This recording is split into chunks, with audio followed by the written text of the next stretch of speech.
Hey, remember that time I forgot Star Wars Day 3 years in a row?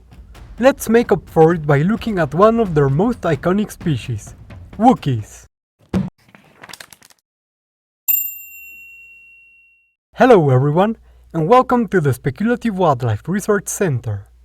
Wookiees are furry, roaring, monstrously strong aliens, which makes it all the funnier that the most well-known individual is an accomplished pilot and mechanic. So why don't we give them a Spec Evo redesign to make them just a bit more alien?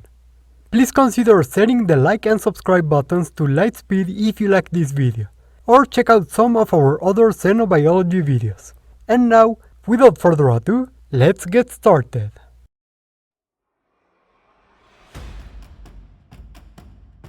So, we all know good old Chewie, right? Tall, strong, looking like a weird combination of an ape and a dog. Which is alright for a fantasy movie, but the design is a bit too Earth-based in my opinion. Especially since all of his proportions, articulations and body organization are dependent on the fact that there is a human actor beneath all the fur. Once we get rid of that detail, what we have left is a creature that is adapted to life on the trees. So some convergence with primates would be reasonable, yes, but let's take it a step further and give them extremely flexible limbs with a wide range of articulation, set on very loose sockets that allow the limbs, held by a lot of muscle and connective tissue alone, to rotate much farther than those of the vertebrates we know, thus letting them twist and turn as they move across the branches.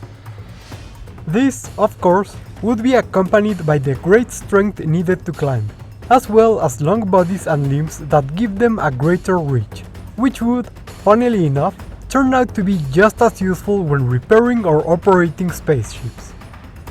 The retractable claws Wookiees are said to have would be very useful in helping them grip the branches, and I've made them long and curved, similar to those of many tree-dwelling animals, to aid in this purpose. Of course, they would also make for formidable weapons, but their use in combat against their own is strictly forbidden in modern times, since the damage they can cause is far too grave for a civilized society. Of course, their main feature would still be their fur, but let's do something different with this. Unlike that of mammals from Earth, we could have this fur be formed as their scaly skin constantly wears down and sheds, creating long threads that cover their entire bodies. Owing to its compact structure and its external molecular composition lacking a charge, this fur is very hydrophobic, which would prevent humidity from accumulating there. And since Wookiees live in highly humid environments, such as the swamps and rainforests Kashyyyk is covered in, this is a must. Their fur color presents a lot of variation, and I'd imagine the pigments that color their fur could be directly obtained from the trees they live in, allowing their hues to adapt to that of the trees, and so improving their camouflage. This fur would trap a layer of air to keep them warm too, which would be very useful at higher altitudes, or when traveling to icy planets as well. Finally, male Wookiees are known to have beards, which I believe could be used to protect their necks and beards from damage during battles and hunts, which, if the society that created them is any indication, could be a role traditionally assigned to males. Still, I'd imagine this would be challenged as time went on and cultural exchange with other species began. Wookiees also have extremely long lifespans of up to 400 years. Turns out, Wookiees were space elves all along. Neat, huh? This is easily explained thanks to their large size, which grants them a slower metabolic rate and energy expenditure, both of which are tied to longer lifespans on Earth. We'll tie in the fact that Wookiees are big eaters as well, since they'd likely eat a lot of food at once to then rest and digest, not needing to eat for a while, like crocodiles or large snakes, hinting at a metabolism more similar to that of reptiles than mammals. Initiation rituals of the Wookiees are held at 12 years of age, likely indicating this is the age when they become sexually mature, which tracks with the data on primates, for example. Of course, a mix of long lifespans and early maturation could lead to Wookiees overtaxing their habitat. But this would be counteracted by longer gestation periods and brood sizes, as well as greater parental care, thus reducing the amount of young an adult is capable of having throughout its life. Case selection, my beloved, you helped me yet again. Let's now move on to their habitat, the trees. The name Wookiee means people of the trees, and they consider the trees to be the real owners of the land they inhabit, attesting to the reverence the Wookiees hold for them.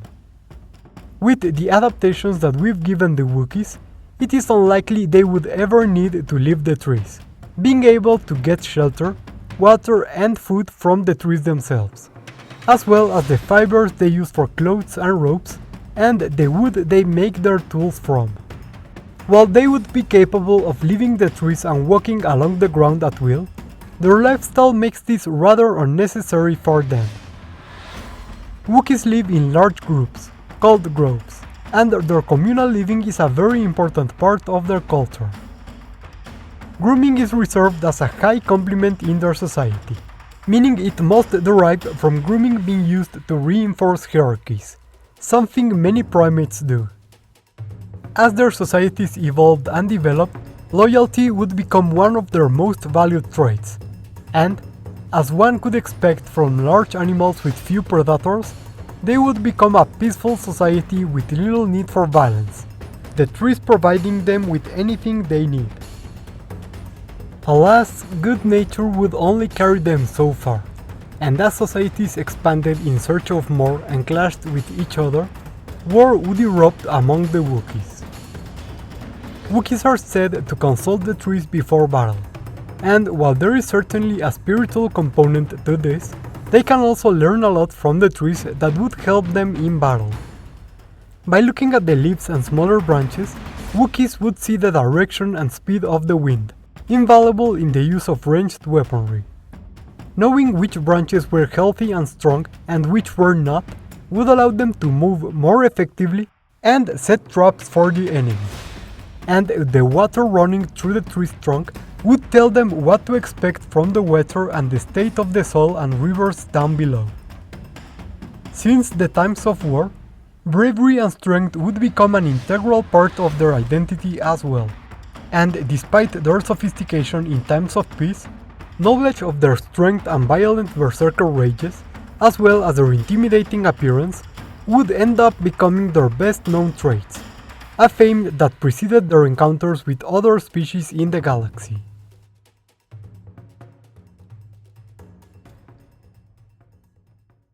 And that's it for Speculative Biology look into Wookiees. So, fun thing about creatures from Star Wars. You can just jump online and read pages worth of their speculative biology as it is. Thanks to the magic that is expanded works, pretty much every aspect of the biology of most Star Wars species has already been dived into in some book, or comic, or pinball machine. This gave me a lot of stuff to work with, but made the act of actually making this into an episode a bit harder. After all, this episode had little in terms of special powers to explore or a human anatomy to distort, meaning this episode had to take a sort of hybrid approach to this. When discussing our reimagining of Wookiees, a lot of fun ideas came about, including making them more like the squibons from The Future is Wild. And while I didn't go with that, the flexible joints I gave them were inspired by this idea, giving them a vertebrate, but not too vertebrate alien anatomy. I hope y'all enjoyed how this one turned out, and please let me know if you'd like to see more Star Wars creatures featured on the show, or even the Force itself, which is something I'd love to give a try at. Big thanks to everyone who wanted to see Wookiees or something from Star Wars in general. Worry not, more episodes from the franchise will make their way to the channel sooner rather than later. And also thank you to our researchers and research associates who support us through Patreon and YouTube memberships. Remember, you too can join in if you want to support our channel, and you will get some nice perks too, like seeing all of our creatures and videos ahead of time and helping mold them into shape. Or you can also like, subscribe, or write a comment telling me any type of creature you would like me to give the Spec Evo treatment in the show. Any of those will really help the channel a lot. Thank you all for watching, and see you next time on the Speculative Wildlife Research Center.